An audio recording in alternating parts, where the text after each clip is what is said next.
اعوذ باللہ من الشیطان الرجیم بسم اللہ الرحمن الرحیم۔ تمام قائم ٹی وی کے ناظرین کو سید فرج حسین زیدی کا السلام علیکم۔ ناظرین کرام، ایک دفعہ پھر آپ کو خوش آمدید کہتا ہوں اپنی رمضان سیریز کے اس ایپیسوڈ میں، جس کا آج کا ہمارا ٹاپک ہے قرآن مجید۔ رمضان شب قدر یعنی جس رات قرآن مجید نازل ہوا، اور یہ طاق راتیں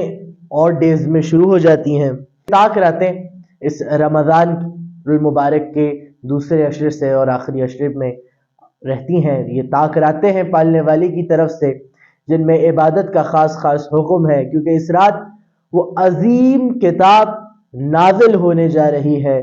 کہ جسے میں اور آپ قرآن مجید کے نام سے جانتے ہیں۔ دیکھیں،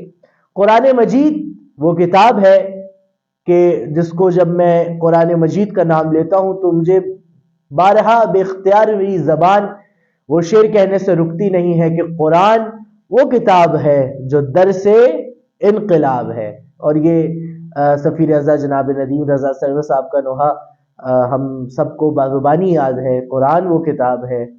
جو درس انقلاب ہے، یعنی اس کا اگر آپ موٹو دیکھیں تو قرآن مجید، میں اگر آپ کو یہاں سے بتانا شروع کروں کہ قرآن مجید صرف مجھے اور آپ کو دینی یا صرف توحیدی پیغام نہیں دیتی، بلکہ قرآن مجید مجھے ایک انسان سے دوسرے انسان کا رشتہ نبھانے کی، اپنی زندگی کو کس طرح گزارنا چاہیے وہ باتیں، اپنی لائف سٹائل کو کیسا رکھنا چاہیے وہ باتیں، اپنے تجارتی کاموں کو کس طرح کرنا چاہیے وہ باتیں، یعنی قرآن مجید مجھے اور آپ کو ایک مکمل لیسن پلان دیتی ہے لائف کو اپنی آگے بڑھانے کے لیے۔ تو قرآن مجید اتنی عظمتوں والی، اتنی فضائل والی کتاب تھی، تو ظاہر ہے جب اتنی عظیم کتاب ہو، جس طرح کہ ہم اپنے دنیاوی سبجیکٹس کے لیے کہتے ہیں کہ جتنا بڑا سبجیکٹ اتنا اچھا ٹیچر، تو اسی لیے کہ جتنی بڑی کتاب تھی اتنا بڑا ٹیچر آیا، یعنی رسول اکرم محمد مصطفیٰ صلی اللہ علیہ وآلہ وسلم۔ رسول کریم اس کتاب کے ٹیچر بنا کر بھیجے گئے تاکہ یہ امت مسلمہ کو، پوری کائنات کو وہ کتاب دے دی جائے کہ یہ آخری کتاب ہوگی۔ قرآن مجید پالنے والے کی آخری آسمانی کتاب ہے، اور اس سے پہلے آئی ہوئی 3 آسمانی کتابوں کو پالنے والے نے اس کے بعد منسوخ کر دیا کہ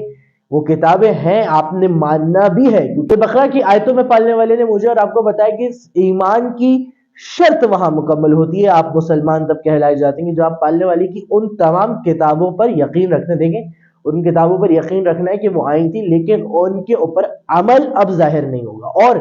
وہ تینوں کتابیں اس کے بعد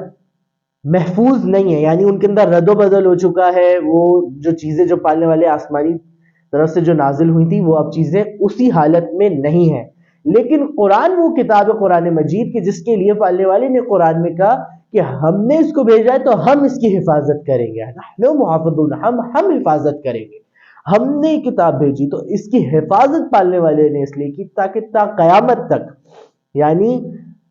at the last of the day, یہ آخری دن تک اس کائنات کے یہ قرآن، یہ عظیم کتاب مجھے اور آپ کو درس انقلاب دیتی رہے۔ دیکھیں، قرآن مجید مجھے حسن اخلاق سکھاتا ہے، قرآن مجید مجھے بارہا انسان کا دوسرے انسان سے اخلاق کرنا سکھاتا ہے، قرآن مجید مجھے بارہا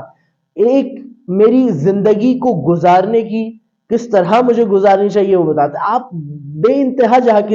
کے دیکھ لیں، سورۃ الدہر، سورۃ الانسان، ایک تعریف ہے پالنے والے کی، کس طرح آپ نے دوسروں کی مدد کرنی اور پھر پالنے والا آپ کی کس طرح مدد کرے گا۔ سورۃ الرعد، اس تمام توبہ و استغفار کی، ان میں ساری توانائی، ساری زندگی کی ایک ایک گتھی موجود ہے قرآن مجید میں۔ اسی لیے قرآن مجید کو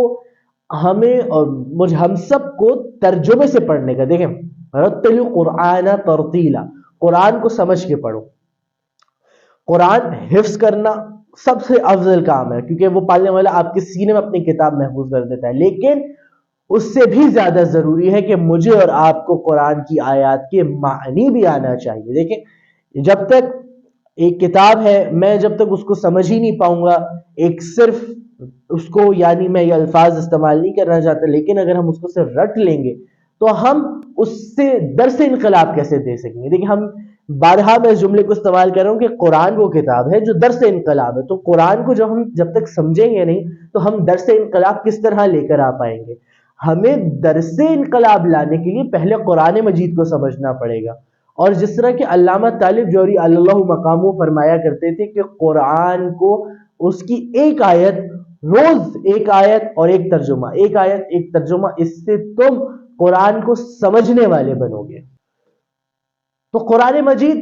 وہ پالنے والے کی وہ کتاب کہ جو ہمیں انسانیت کا درس دیتی ہے، قرآن مجید پالنے والے کی وہ کتاب کہ جو ہمیں کائنات کا تمام درس دیتی ہے۔ اسی لیے ہمیں اس کتاب سے اپنے آپ کو زیادہ سے زیادہ جوڑنا چاہیے۔ دیکھیں مولا علی بن ابی طالب علیہ السلام سے معتبر کتابوں میں حدیث لی گئی ہے کہ ہمیں بارہا قرآن کی تلاوت کرنی چاہیے، اور بڑے افسوس سے یہ کہنا پڑتا ہے کہ آج کا معاشرہ قرآن کی تلاوت سے بہت دور چلا گیا ہے، اور اس میں کہیں نہ کہیں ہم سب ذمہ دار ہیں ان چیزوں کے کہ اگر قرآن مجید آتا ہے تو ہم اس کو